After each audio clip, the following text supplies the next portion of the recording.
Now, so the concept. Close guard.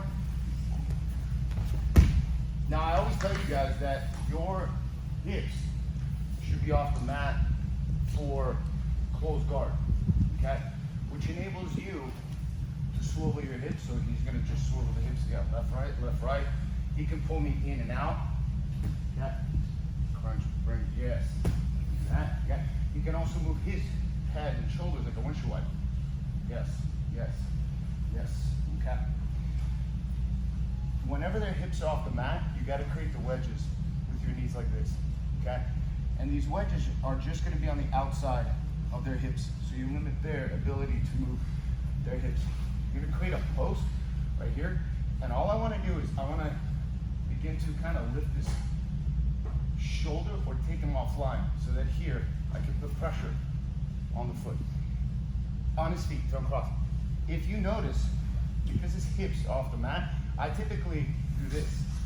When I do this, I want his hips on the mat so I can wedge this in and uncross his feet.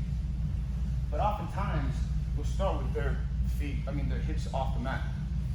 So here, I create the wedges here, and I bone my back. Like you're trying to flex your traps.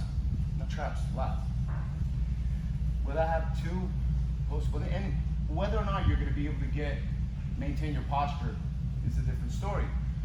But if you grab two here, and he starts bringing you in, okay, you have a pretty decent counter, as we talked about the invisible Jiu-Jitsu, where you lift and you lean back. So as he starts pulling in, it puts pressure on your feet, right? Because his shoulder's off the mat, this becomes fairly easy to open the guard. Because if you notice, that gap and his hips off the mat works against him. This is really, really basic stuff that anybody can do. But you have to think to yourself, if his shoulders are on the mat, when I push and try to cross the feet, it's harder. When I begin to pull him kind of off the mat, and yeah, see, barely. And what I'm doing basically is here, almost blocking. I'm not even pushing down. Because oftentimes, I notice that for you guys to push down, you're tilting your head this way, and you don't have a lot of leverage. So you're gonna create wedges. So you can start here, but the second they lift up, you're gonna create wedges here on the outside, okay? And you have your post. So as he begins to try to break my posture, okay? Shoulder lifts. You can block this knee. I'm just gonna back out. Turn the hip. Okay.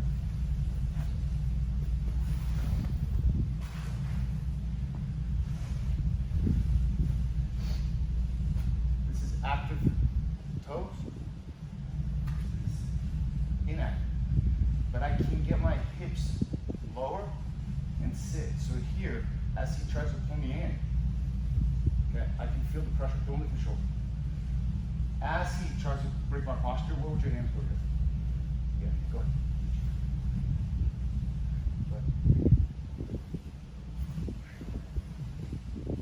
He's going to lift the shoulders off the mat because he's going to reach. He's not going to just use his legs.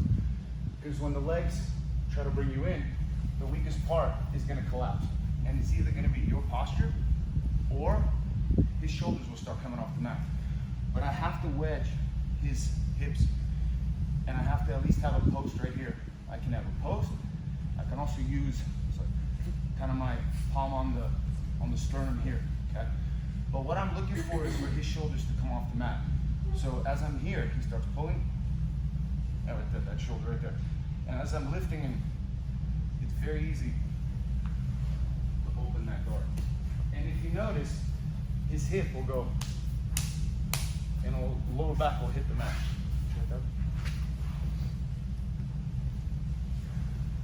So yeah, your guard should start with the hips off the mat. Your hips on the mat doesn't do anything beneficial for your guard. Okay? And I'm also kind of like pulling him in, so that as he starts breaking my posture,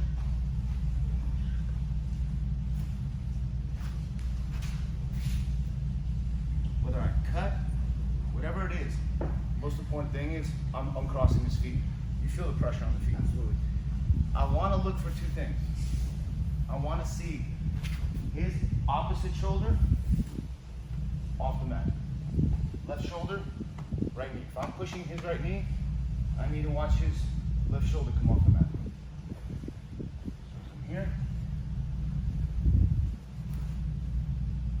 Notice how he kind of fell?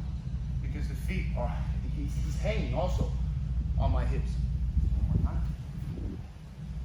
So you get both. Here, twist. Because with this twist right here, okay, so as I'm here, I'll end up blocking here, but I'll pull in return. Here, pass, do whatever you want, but go to north south. Don't go to center. Okay. So I'm totally just assuming that if they reach with the other arm, you're going to pass the other way. No. If they reach. Because they're reaching with their right arm, their right shoulder comes up, so you're going to press the left. So you mean to say, if he reaches with this hand? No, like right arm cross. Like, because I reach out and grab with my right to pull the collar in. So if I was at the bottom, I would be reaching right instead of reaching left. And not my right shoulder would be off the mat. Door. So just go with that same side. Because what I'm doing is I'm pulling. But when I'm pulling, and I'm pushing. This shoulder off the mat just means off the mat. It doesn't have to be in the air. All I have to do is make sure he doesn't break my posture. Because from here, as he engages his legs, don't twist. Now, what was you in the air?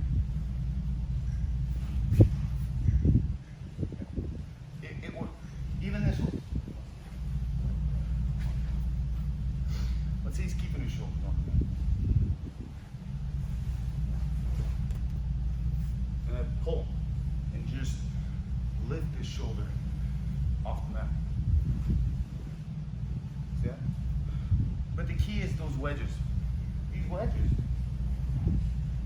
enable you to make yourself expand inside of this guard. So as he starts, no hands, break my posture. Those wedges are vital. If my knees are on the outside, I don't have posture. This also serves as a counter to the forward pressure. So as he breathes, and the weakest part will go. That's the weakest part. If my posture is too far here, the weakest part will go. Does that make sense? But you have to do this with inactive toes. It's very difficult to do with active toes. Time for active, time for inactive. So here. So now he starts working his hand. Turn that hip so that it blocks that knee from coming in for a knee shield. But if he does come in for a knee shield, then you can pass the knee shield passes the week. And you begin to combine opening the guard by uncrossing the feet. Okay? Let's try it. 1, 2, 3. This is invisible jiu-jitsu. It's very difficult to teach.